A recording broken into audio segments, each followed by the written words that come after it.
Hello lovely viewers, welcome to my channel. I am Anna, hope your day is so well. If you like the video, don't forget to subscribe to the channel. Kathy Swarts has officially broken her silence after her confession on Bachelor in Paradise shocked fans across the nation. During a pivotal beachside conversation, she revealed to a close confidant her intention to sleep with someone other than her partner. This revelation sent waves through the Paradise community, stirring questions, speculation, and a tidal wave of emotional consequences. When Kathy first stepped onto the sand, she came with the intention to find love, not scandal. But as relationships shifted, trust eroded, and past trauma resurfaced, Kathy's mindset changed. Her original connection began to unravel in the face of growing tensions, misunderstandings, and unmet expectations. Behind the cameras, Kathy was already grappling with emotional strain. Her confession then was not born of malice, but of emotional exhaustion and yearning for validation. In an exclusive sit-down, Kathy explained the context leading up to the confession.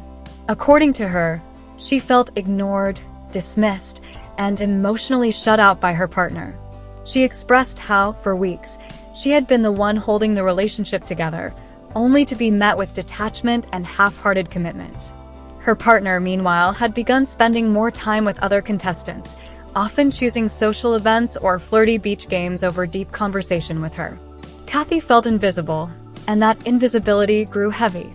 The beach, with its endless opportunities for flirtation and temptation, proved to be a dangerous setting for someone as emotionally raw as Kathy. In her confession, she spoke about feeling unwanted, craving connection, and fearing that she was wasting her time on someone who no longer truly cared. That's when she admitted the unthinkable. She was planning to explore an intimate connection with someone else. The moment was met with stunned silence by the crew. Producers reportedly halted filming for several minutes to allow her to compose herself. Her emotional fragility was clear. This wasn't a strategy to cause drama. It was a cry for help. Kathy tearfully shared that this wasn't about revenge or lust. It was about reclaiming her worth. Her confession ignited a firestorm on social media, with thousands of tweets both supporting and condemning her. But there's more to the story. The man Kathy considered sleeping with had been a quiet presence on the beach. A new arrival, he had shown kindness, respect, and genuine interest in her. For Kathy, his attention felt like fresh air. In a place filled with competition and performative affection, his gentle nature reminded her of what connection was supposed to feel like.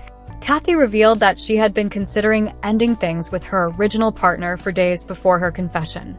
She said she had already mourned the relationship and was ready to let it go. The idea of sleeping with someone else wasn't about betrayal, it was about emotional closure. She needed to feel wanted again.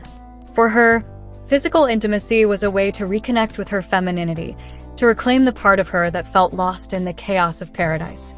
Yet, even with this explanation, reactions were mixed. Some contestants defended her, citing the emotional toll of the environment.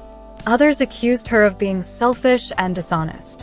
One even went so far as to call it the ultimate betrayal. Still, others were silent, processing what it meant for their own relationships. Behind the scenes, Kathy requested a one-on-one with the show's therapist. Her emotional distress was severe, and she admitted feeling ashamed and confused. She said, "I didn't think I'd become this person. But I guess I already was. I just didn't see it." Meanwhile, her partner reacted with visible shock. He had been unaware that Kathy felt so neglected. In his own interview, he admitted that he'd become complacent. He assumed Kathy would always be there, supportive, stable, forgiving. He took her loyalty for granted. But he also felt blindsided by her confession. The pain in his eyes was real. "She could have just talked to me," he said. "We could have fixed it." Their next encounter on the beach was tense. Kathy, holding back tears, apologized for not being honest sooner. She explained that she had been trying to protect his feelings while slowly losing her own identity. "I wanted to be strong," she said, "but I lost myself in trying to be enough for you." He listened quietly, nodding at times. Then softly he said, "I still care about you, but I don't know if I can trust you." Trust had been broken, and rebuilding it would not be easy. Despite the chaos, Kathy continued filming. She didn't leave paradise. She decided to stay, not for the man she had hurt, not even for the man she was considering, but for herself. She said she needed to finish the journey, even if it meant doing it alone. As the days passed, her relationships shifted. Some of her castmates offered support, while others kept their distance.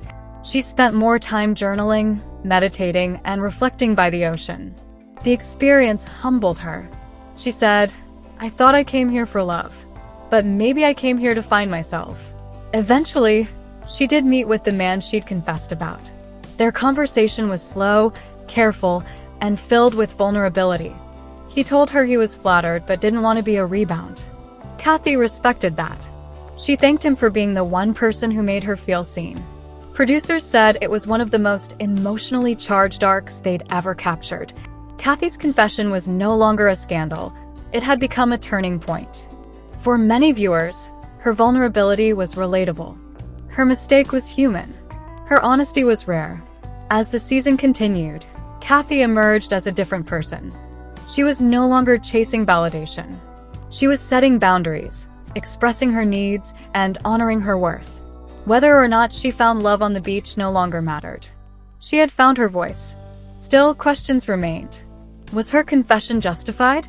Could her relationship have survived if she had communicated sooner? Did the show's environment encourage impulsive behavior? Viewers debated fiercely. What's clear is that Bachelor in Paradise didn't just expose Kathy's plans. It exposed the deeper emotional hunger that so many people carry into relationships. The need to be seen, the need to be chosen, and the fear of being invisible.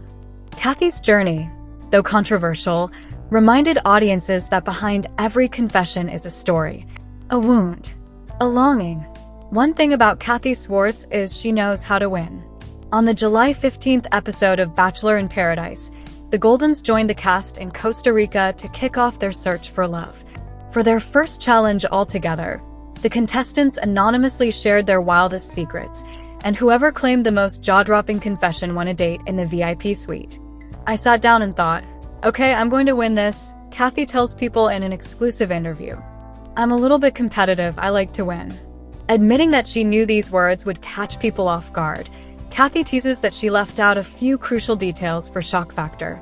It's all true. I did sleep with someone else while my partner, and that is my husband, was in the other room, she said, referring to her late husband Daryl Swarts, who died in 2019. The person I slept with was my almost 2-year-old who was projectile vomiting, and I told my husband, who had to get up for work, go in that other room. I got this. I thought, okay, the youngins, there's more of the youngins than the Goldens, and what do they think and talk about? It's got to have something to do with sex, she explains of her thought process. And there came my story. But it was true. It just happened to be my son, not another man. Despite some public apprehension about the change, Kathy says that was never worried. I've known some of these young ones who have been on my podcast, Golden Hour, and so I knew them a little bit, and I knew that this would be successful, she insists. Because we came ready to engage and have fun and find love. Guess what? That's what the young ones are there for too. Have fun, engage, and hopefully find a connection. She adds, so it was not oil and vinegar, it was just this smooth melding of two groups of people that really had similar goals in mind. Reflecting on her experience, Kathy shares the one piece of advice she gave the younger participants many times. I said to them, if you're red and your partner is blue, sometimes it's going to be red, sometimes it's going to be blue, and sometimes you're going to compromise and it's going to be purple, she explains. But what a lot of people don't think about is, sometimes when it's red and you're blue, or if it's blue and you're red, you know what that's called. It's not compromise anymore, it's sacrifice. Kathy says the Goldens also brought an extra element of excitement to the group. Host Jesse Palmer even said recently that he thought they infused the most energy in the show. There's been a preview of me doing a body shot, and I'm just going to leave it. You're going to have to watch and see how that all came about, Kathy teases. But as I keep saying, the Goldens, our clocks are ticking. My clock is ticking. I don't have 30 years to shop around. Chop, chop, let's get to it. So I think all the Goldens came with that attitude. Golden Bachelor alums Kathy Swarts and Susan Knowles are sharing their favorite holiday traditions. I love to decorate a little Christmas tree with about 1,000 ornaments. I've made stockings for all my children and my grandchildren. It takes me days to put it up and days to take it down. But I love it, Swarts tells People during a recent interview. Who doesn't love Christmas? Who doesn't like fake snow at Christmas in Texas?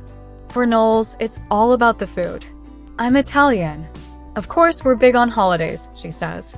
It's crazy and loud in my house, and we eat like there's no tomorrow. In October, Swarts, 71, and Knowles, 67, attended the Warner Brothers Fall TV celebration with Fenty Beauty to promote their Bachelor Nation podcast, Bachelor Happy Hour Golden Hour. On the carpet, they detailed to People how they're preparing to spend the holidays with their families, including their favorite dishes to prepare. I bake from scratch. I'm not a great cook, but every year I have to make my pecan pie and my zucchini bread, Swarts says. If I come and I don't have those baked goods, it's a problem. Swarts even revealed the key to her delicious zucchini bread. You have to shave the zucchini and leave some of the fluid in. That's the trick. For Knowles, it's about returning to her European roots. My scuttle soup or escarole soup, the Italian wedding soup. If I don't serve it, my son would boycott, Knowles says. Knowles loves to get her grandchildren in the kitchen with her, too. I love baking my Christmas cookies with them. And I don't have to say no to them. Because you don't see them every day. You don't have to be the one to discipline unless they're really bad, of course, she says. Julian, my 14-year-old, gets all the sprinkles out for the ricotta cookies. We do it every year. Swarts agrees that grandparenting is easier than parenting. It comes without the mess. The Golden cast members are bringing the heat to Season 10 of Bachelor in Paradise. Ahead of the highly anticipated July 7th return of the spin-off series, host Jesse Palmer teased what viewers can expect during a conversation with alums Joe Amabile and Serena Pitt on their Bachelor Happy Hour podcast.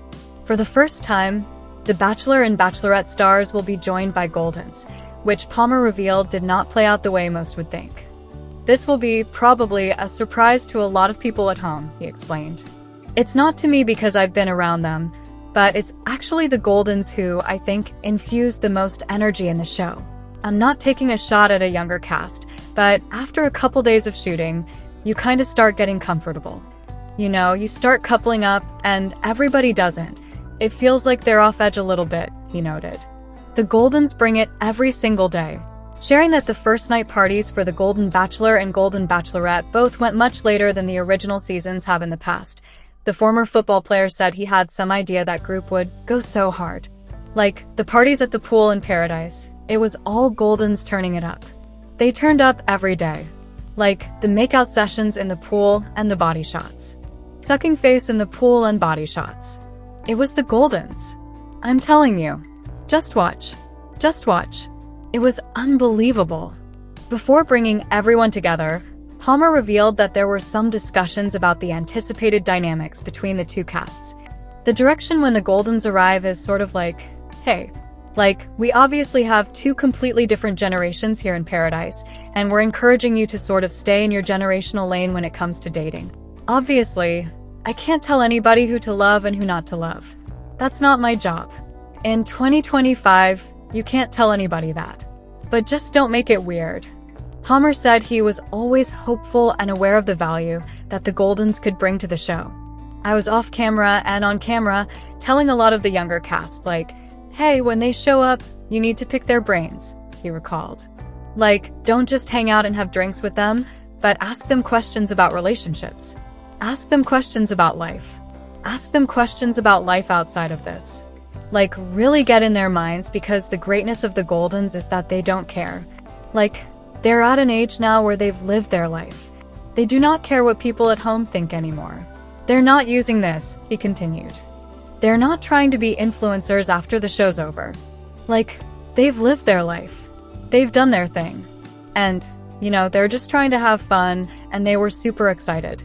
The upcoming season's cast is Jonathan Johnson, Hakeem Moulton, Brian Otts, Jeremy Simon, Ricky Martinez, Sam McKinney, and Spencer Conley from The Bachelorette Season 21, Zoe McGrady, Alex Godin, and Bailey Brown from The Bachelor Season 29, Jess Edwards and Lexi Young from The Bachelor Season 28, Justin Glaze, who also appeared in Bachelor in Paradise Season 8, and Kyle Howard from The Bachelorette Season 17.